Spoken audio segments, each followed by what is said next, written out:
Oke, kita kasih naik ada cahaya logika. Cahaya logika. Iya, selamat malam. Cahaya logika. Iya, selamat malam Bang Edis. Malam, ya. Silakan nyalakan kamera Bang. Selamat datang di kajian malam sehabis tarawih. Satu-satunya kajian malam yang pembawa acaranya adalah orang Kristen. Ya Bang. Wah, ini jenggotan lagi nih. Kalau ketemu yang jenggotan begini, biasanya tidak berani mengaku ustaz di hadapan saya. Apakah Anda seorang ustaz, Bang? Bukan. Bukan, sudah saya bilang kan teman-teman. Tiada akan pernah berani orang mengaku ustadz di hadapan saya. Oke, begini Bang. Pertama salam kenal dulu ya Bang ya. Saya orang Kristen, Abang seorang Muslim. Tapi meskipun demikian Bang, saya ini adalah orang yang sangat mendalami agama Islam. Bahkan saya sarankan kalian berguru kepada saya. Ya, nah sekarang saya tanya Bang, betul tidak bahwa setan bermalam di hidungnya orang Islam? Tunjukkan teksnya kepada saya. Baik, saya bacakan ya Bang ya. Baik, saya tampilkan lagi, saya bolak-balik. Sebentar, tapi Abang tidak pernah dengar ini? Tidak pernah mendengar hadis ini bahwa setan bermalam di hidung? Pernah dengar. Pernah dengar. Baik, silakan Bang.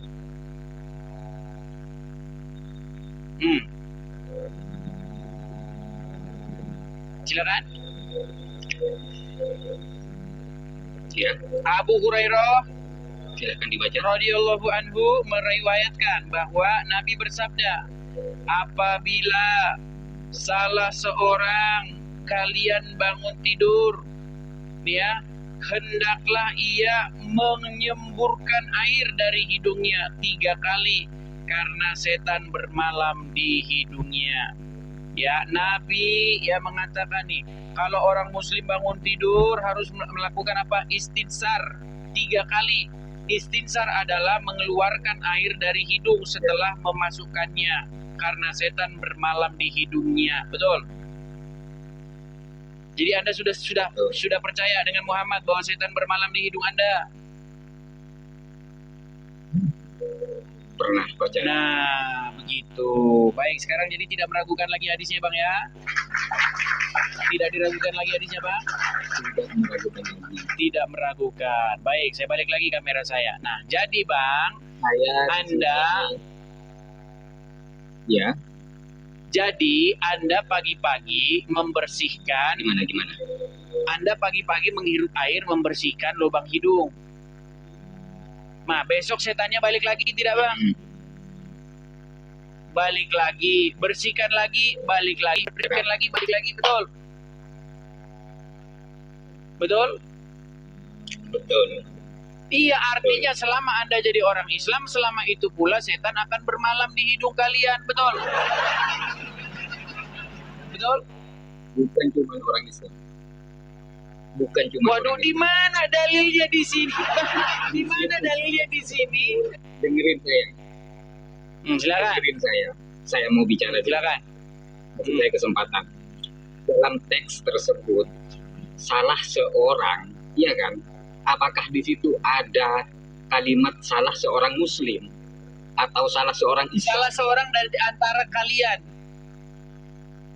Salah seorang di antara kalian. Nah, kalian di situ pastilah orang Muslim, betul? Orang atau bukan? Ya orang, tapi kan di sini Muslim, betul? Sendiri orang atau bukan? Saya orang, tapi saya bukan Muslim masalahnya.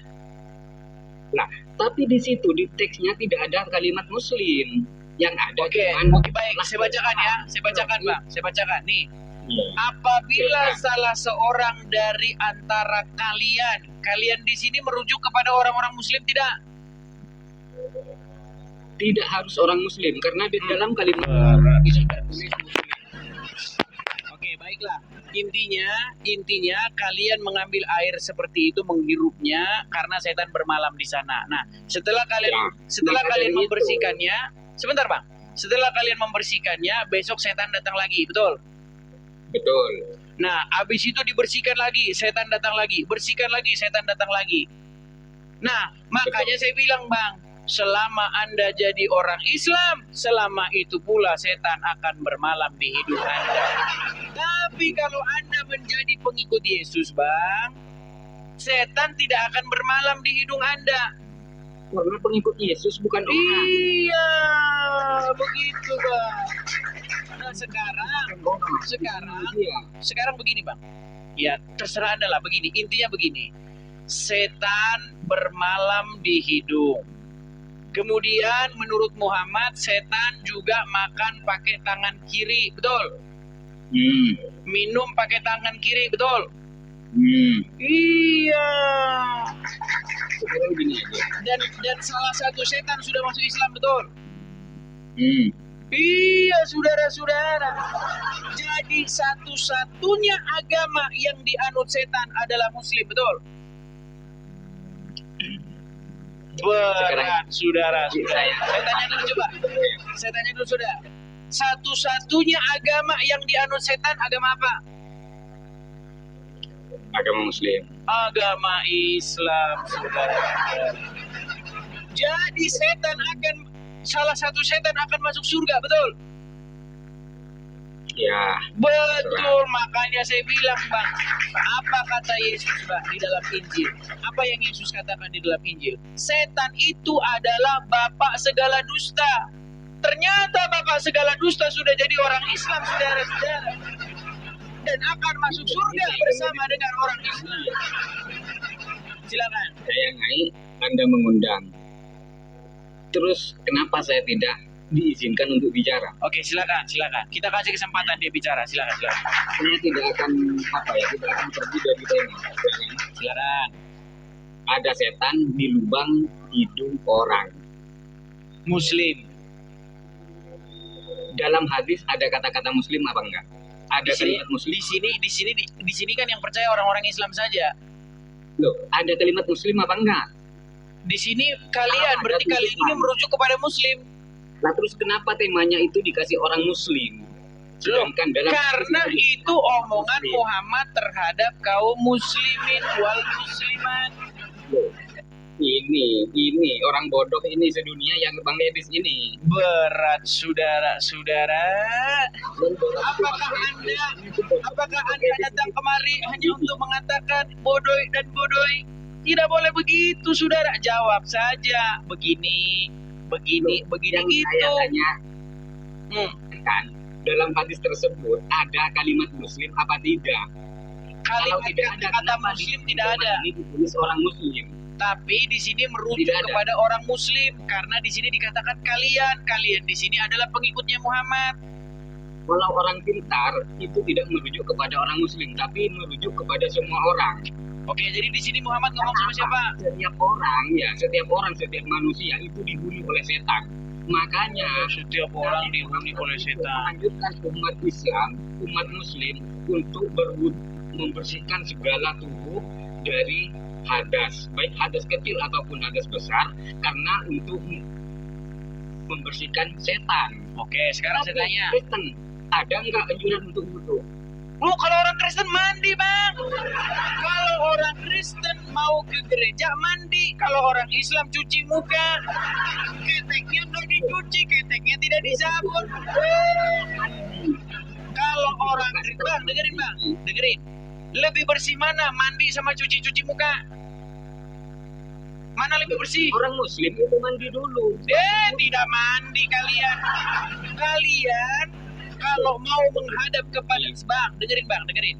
Kalian kalau mau menghadap Tuhan kalian, mau masuk ke masjid, kalian tidak mandi, tapi cuci muka saja. Betul?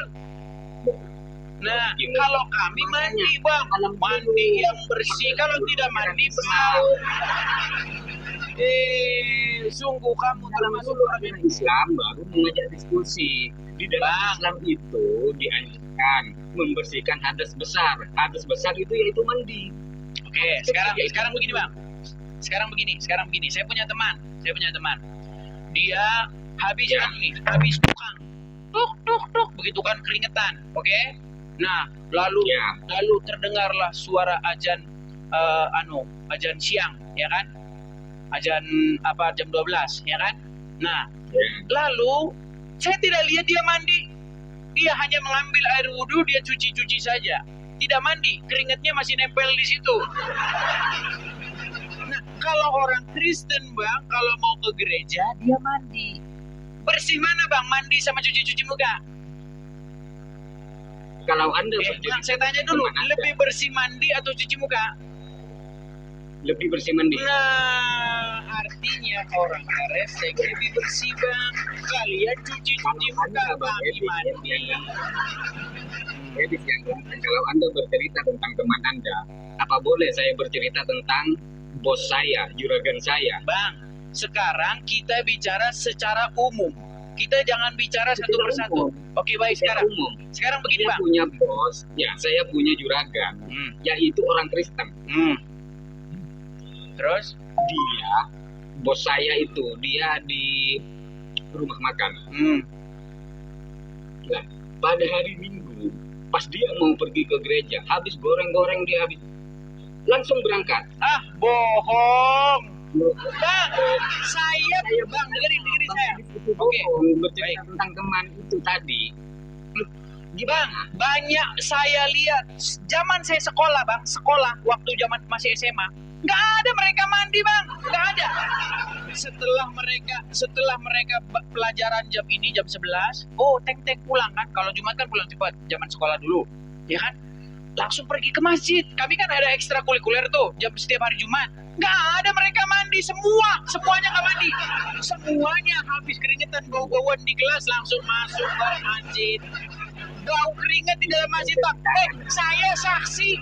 Saya dulu waktu SMA, saya sering ke masjid ikut-ikutan. Baunya setengah mati bang kalau anak-anak sekolah.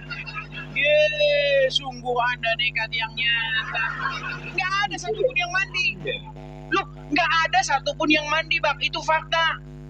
Keringatnya numpuk semua. Itu cerita Anda. Di masjid sekolah. Cerita kamu. Cerita saya sih bang.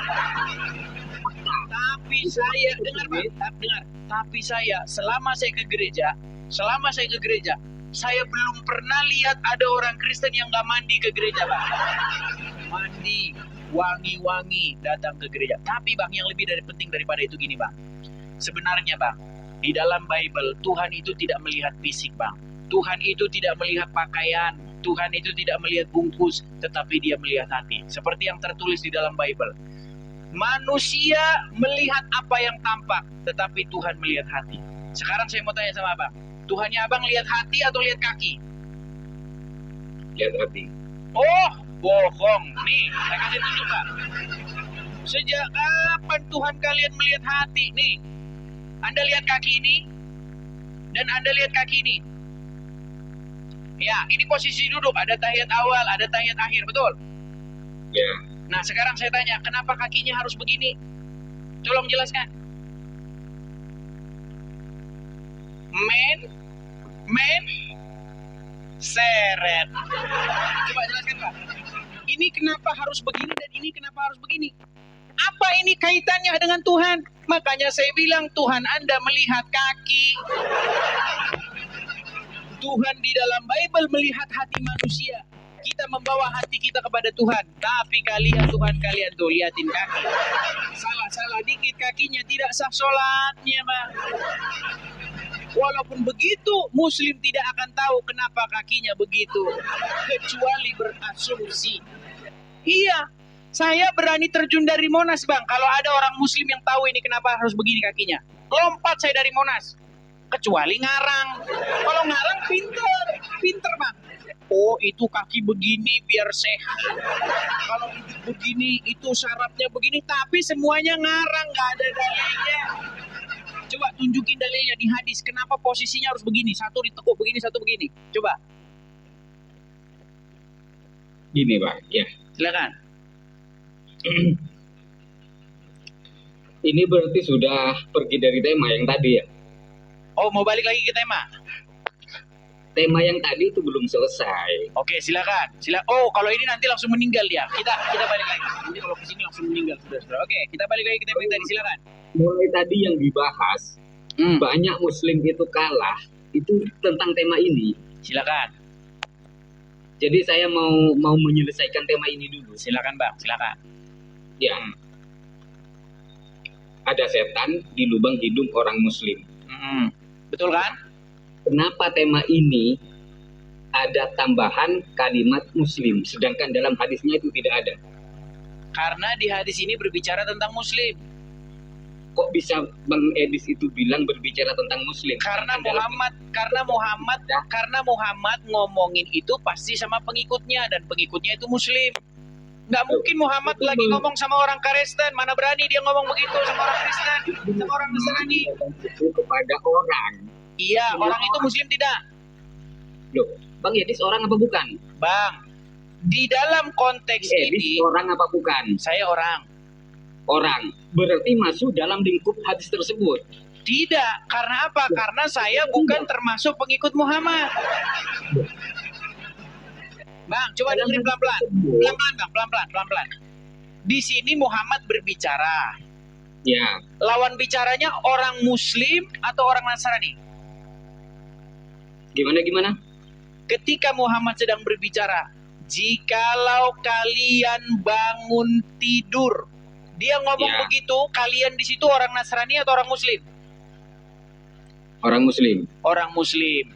Jikalau kalian orang muslim bangun tidur, maka hiruplah air, beristinsar namanya. Hirup air 3 kali, lalu dihembuskan lagi.